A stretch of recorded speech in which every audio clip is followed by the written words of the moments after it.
ಒಟ್ಟಿನಲ್ಲಿ ಬಿಜೆಪಿ ಹಾಗೂ ಜೆಡಿಎಸ್ಗೆ ಆಡಳಿತ ಪಕ್ಷ ಕಾಂಗ್ರೆಸ್ ವಿರುದ್ಧ 4 ಪ್ರಬಲ ಅಸ್ತ್ರಗಳು ಸಿಕ್ಕಿವೆ. ಇದನ್ನ ಮುಂದಿಟ್ಟುಕೊಂಡು ಮುಂದಿನ ದಿನಗಳಲ್ಲಿ ಮತ್ತಷ್ಟು ಹೋರಾಟ ರೂಪಿಸಲು ವಿಪಕ್ಷಗಳು ಸಿದ್ಧತೆ ನಡೆಸ್ತಾ ಇವೆ. ರಾಜ್ಯ ಸರ್ಕಾರ ಓಲೈಕೆ ರಾಜಕಾರಣ ಮಾಡ್ತಾ ಇದೆ ಎಂಬುದು ಆರೋಪವಾಗಿದೆ.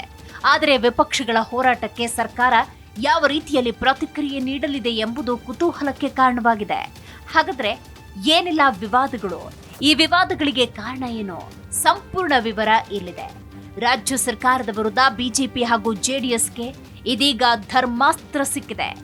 ಧರ್ಮಸ್ಥಳ ಗದ್ದಲ ರಾಜ್ಯಾದ್ಯಂತ ಸದ್ದು ಮಾಡ್ತಾ ಇದೆ.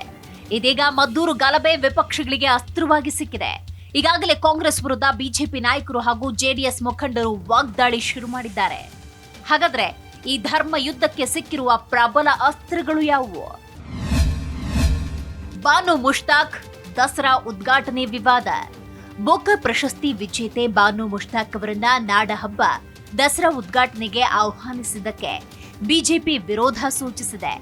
ದಸರಾ ಹಿಂದೂಗಳ ಹಬ್ಬ, ಹಾಗಾಗಿ ದಸರಾ ಉದ್ಘಾಟನೆಗೆ ಮುಸ್ಲಿಂ ಸಮುದಾಯದ ಲೇಖಕಿಯನ್ನ ಆಹ್ವಾನ ಮಾಡಿರುವುದು ತಪ್ಪು ಎಂಬುದು ಬಿಜೆಪಿಯ ವಾದವಾಗಿದೆ. ಅಲ್ಲದೆ ಭುವನೇಶ್ವರಿ ಕುರಿತಾಗಿ ವಿವಾದಾತ್ಮಕ ಹೇಳಿಕೆಯನ್ನ ಬಾನು ಮುಷ್ತಾಕ್ ಈ ಹಿಂದೆ ನೀಡಿದ್ದಾರೆ. ಹಾಗಾಗಿ ಅವರನ್ನ ದಸರಾ ಉದ್ಘಾಟನೆಗೆ ಆಹ್ವಾನಿಸಬಾರದು ಎಂದು ಬಿಜೆಪಿ ಮತ್ತು ಜೆಡಿಎಸ್ ಪಟ್ಟು ಹಿಡಿದಿವೆ. ಆದರೆ ಸರ್ಕಾರ ಮಾತ್ರ ಬಾನು ಮುಷ್ತಾಕ್ ಅವರಿಗೆ ಅಧಿಕೃತವಾದ ಆಹ್ವಾನವನ್ನ ನೀಡಿದೆ. ಚಾಮುಂಡಿ ಬೆಟ್ಟ ವಿವಾದ. ಬಾನು ಮುಷ್ತಾಕ್ ವಿವಾದದ ಸಂದರ್ಭದಲ್ಲಿ ಚಾಮುಂಡಿ ಬೆಟ್ಟ ಯಾರಿಗೆ ಸೇರಿದ್ದು ಎಂಬ ವಿಚಾರವಾಗಿ ಡಿಸಿಎಂ ಡಿಕೆ ಶಿವಕುಮಾರ್ ನೀಡಿದ್ದ ಹೇಳಿಕೆ ವಿವಾದಕ್ಕೆ ಕಾರಣವಾಯಿತು. ಚಾಮುಂಡಿ ಬೆಟ್ಟ ಕೇವಲ ಹಿಂದೂಗಳ ಆಸ್ತಿಯಲ್ಲ, ಅದು ಎಲ್ಲರಿಗೆ ಸೇರಿದ್ದು ಅಂತ ಡಿಕೆ ಶಿವಕುಮಾರ್ ಹೇಳಿದ್ರು. ಇದಕ್ಕೆ ಬಿಜೆಪಿ ನಾಯಕರು ತೀವ್ರ ಆಕ್ಷೇಪ ವ್ಯಕ್ತಪಡಿಸಿದ್ದಾರೆ. ಕಪಾಲಿ ಬೆಟ್ಟದ ಬಳಿಕ ಚಾಮುಂಡಿ ಬೆಟ್ಟವನ್ನ ಹಿಂದೂಗಳಿಂದ ದೂರ ಮಾಡೋ ಪ್ರಯತ್ನ ಅಂತ ಆರೋಪಿಸಿದ್ದಾರೆ. ಇದನ್ನೇ ಮುಂದಿಟ್ಟುಕೊಂಡು ಬಿಜೆಪಿಯ ನಡೆ ಚಾಮುಂಡಿ ಛಲೋ. ಧರ್ಮಸ್ಥಳ ಬುರುಡೆ ಗಲಾಟೆ. ಈ ನಡುವೆ ಧರ್ಮಸ್ಥಳ ಗ್ರಾಮದಲ್ಲಿ ಅಸ್ಥಿಪಂಜರಕ್ಕಾಗಿ ಹುಡುಕಾಟ ವಿಚಾರಕ್ಕಾಗಿ ಬಿಜೆಪಿ ಹಾಗೂ ಜೆಡಿಎಸ್ ಸರ್ಕಾರದ ವಿರುದ್ಧ ಹೋರಾಟ ನಡೆಸಿತು. ಧರ್ಮಸ್ಥಳ ಕ್ಷೇತ್ರದ ಹೆಸರಿಗೆ ಹಾನಿ ಉಂಟು ಮಾಡುವ ಉದ್ದೇಶದಿಂದ ಈ ಆರೋಪ ಮಾಡಲಾಗ್ತಾ ಇದೆ. ಕ್ಷೇತ್ರದ ಬಗ್ಗೆ ಅಪಪ್ರಚಾರ ನಡೆಸುವವರ ವಿರುದ್ಧ ಯಾಕೆ ಕ್ರಮ ಇಲ್ಲ ಎನ್ನುವ ಪ್ರಶ್ನೆಯನ್ನಿಟ್ಟುಕೊಂಡು ಸರ್ಕಾರದ ವಿರುದ್ಧ ಕಿಡಿಕಾರಿತ್ತು. ಆದರೆ ಬಿಜೆಪಿ ರಾಜ್ಯಾಧ್ಯಕ್ಷ ಬಿವೈ ವಿಜಯೇಂದ್ರ ನೇತೃತ್ವದಲ್ಲಿ ಚಲೋ ಧರ್ಮಸ್ಥಳ ನಡೆಯಿತು. ಮದ್ದೂರು ಕೋಮು ಸಂಘರ್ಷ. ಇದೀಗ ಬಿಜೆಪಿಯ ಧರ್ಮಾಸ್ತ್ರಕ್ಕೆ ಮದ್ದೂರು ಗಲಾಟೆ ಸೇರ್ಪಡೆಗೊಂಡಿದೆ.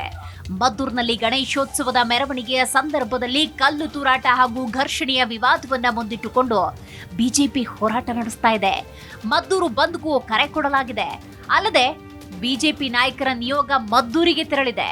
ಈಗಾಗಲೇ ಸ್ಥಳಕ್ಕೆ ತೆರಳಿರುವ ಬಿಜೆಪಿ ನಾಯಕರು ರಾಜ್ಯ ಸರ್ಕಾರದ ವಿರುದ್ಧ ವಾಗ್ದಾಳಿ ಆರಂಭಿಸಿದ್ದಾರೆ. ಸರ್ಕಾರದ ಸೂಚನೆಯಂತೆ ಪೊಲೀಸರು ಲಾಠಿ ಚಾರ್ಜ್ ನಡೆಸಿದ್ದಾರೆ ಎನ್ನುವಂತಹ ಆರೋಪ ಮಾಡಲಾಗಿದೆ. ಈ ನಡುವೆ ರಾಜ್ಯದ ಬಿಜೆಪಿ ನಿಯೋಗ ರಾಷ್ಟ್ರ ರಾಜಧಾನಿ ನವದೆಹಲಿಯಲ್ಲಿ ಕೇಂದ್ರ ಗೃಹ ಸಚಿವ ಅಮಿತ್ ಶಾ ಅವರನ್ನ ಭೇಟಿ ಮಾಡಿದ್ದು, ರಾಜ್ಯದ ಆಡಳಿತಾರೂಢ ಕಾಂಗ್ರೆಸ್ ಸರ್ಕಾರದ ಹಿಂದೂ ವಿರೋಧಿ ನಡೆ ಕುರಿತು ಕಳವಳ ವ್ಯಕ್ತಪಡಿಸಿದೆ. ಬಿಜೆಪಿ ರಾಜ್ಯಾಧ್ಯಕ್ಷ ಬಿವೈ ವಿಜಯೇಂದ್ರ, ವಿರೋಧ ಪಕ್ಷದ ನಾಯಕ ಆರ್ ಅಶೋಕ್, ಕೇಂದ್ರ ಸಚಿವ ಪ್ರಹ್ಲಾದ್ ಜೋಶಿ ಸೇರಿದಂತೆ ಇತರೆ ನಾಯಕರಿದ್ದ ಬಿಜೆಪಿ ನಿಯೋಗ ಅಮಿತ್ ಶಾ ಅವರನ್ನ ಭೇಟಿ ಮಾಡಿದೆ. ಅಮಿತ್ ಶಾ ಅವರೊಂದಿಗೆ ಸುಮಾರು 30 ನಿಮಿಷ ಚರ್ಚೆ ನಡೆಸಿದ ನಿಯೋಗ ಧರ್ಮಸ್ಥಳ ವಿರುದ್ಧದ ಪಿತೂರಿಯಲ್ಲಿ ಹೊರ ರಾಜ್ಯದ ಕೆಲವರ ಕೈವಾಡ ಇದೆ, ಈ ಬಗ್ಗೆ ಉನ್ನತ ತನಿಖೆ ನಡೆಸುವ ಅಗತ್ಯ ಇದೆ ಅಂತ ಹೇಳಿದ್ದು, ಇದೇ ವೇಳೆ ಹಿಂದೂ ವಿರೋಧಿ ನಡೆ ಕುರಿತು ಕಳವಳ ವ್ಯಕ್ತಪಡಿಸಿದೆ ಆ ನಿಯೋಗ ಅಂತ ಹೇಳಲಾಗ್ತಾ ಇದೆ. ಅಮಿತ್ ಶಾ ಅವರೊಂದಿಗೆ ಮಾತುಕತೆಯ ಬಳಿಕ ವಿಜಯೇಂದ್ರ ಹಲವು ವಿಚಾರಗಳನ್ನ ಪ್ರಸ್ತಾಪ ಮಾಡಿದ್ದಾರೆ. ರಾಜ್ಯದಲ್ಲಿ ಕಾನೂನು ಮತ್ತು ಸುವ್ಯವಸ್ಥೆ ಹದಗೆಡ್ತಾ ಇದೆ. ಕೋಮು ಉದ್ವಿಗ್ನತೆಯ ಬಗ್ಗೆ ಗೃಹ ಸಚಿವರಿಗೆ ಮಾಹಿತಿ ನೀಡಲಾಗಿದೆ. ಧರ್ಮಸ್ಥಳ ಪ್ರಕರಣ, ಮಂಗಳೂರಿನ ಸುಹಾಸ್ ಶೆಟ್ಟಿ ಹತ್ಯೆ, ಹಿಂದೂ ಕಾರ್ಯಕರ್ತ ಗವಿಸಿದ್ದಪ್ಪ ಹತ್ಯೆ ಘಟನೆಯ ಬಗ್ಗೆ ಮಾಹಿತಿ ನೀಡಲಾಗಿದೆ. ಇನ್ನು ಔಪಚಾರಿಕವಾಗಿ ವರದಿಯನ್ನು ಸಲ್ಲಿಸಿಲ್ಲ.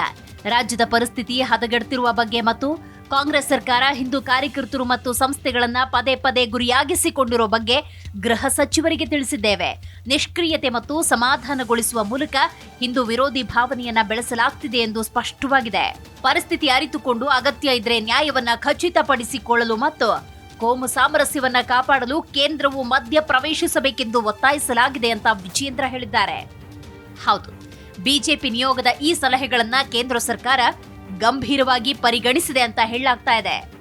ಬಿಜೆಪಿ ನಿಯೋಗದಲ್ಲಿ ವಿಧಾನ ಪರಿಷತ್ತಿನ ವಿರೋಧ ಪಕ್ಷದ ನಾಯಕ ಛಲವಾದಿ ನಾರಾಯಣ ಸ್ವಾಮಿ, ಮಂಗಳೂರು ಸಂಸದ ಬ್ರಿಜೇಶ್ ಚೌಟ, ಉಡುಪಿ ಸಂಸದ ಶ್ರೀನಿವಾಸ್ ಪೂಜಾರಿ, ಧರ್ಮಸ್ಥಳ ಚಲೋ ರ್ಯಾಲಿಯನ್ನು ಆಯೋಜಿಸಿದ ಯಲಹಂಕ ಶಾಸಕ ಎಸ್ಆರ್ ವಿಶ್ವನಾಥ್, ಶಾಸಕ ಹರೀಶ್ ಪುಂಜಾ ಮತ್ತಿತರರು ಇದ್ದರು.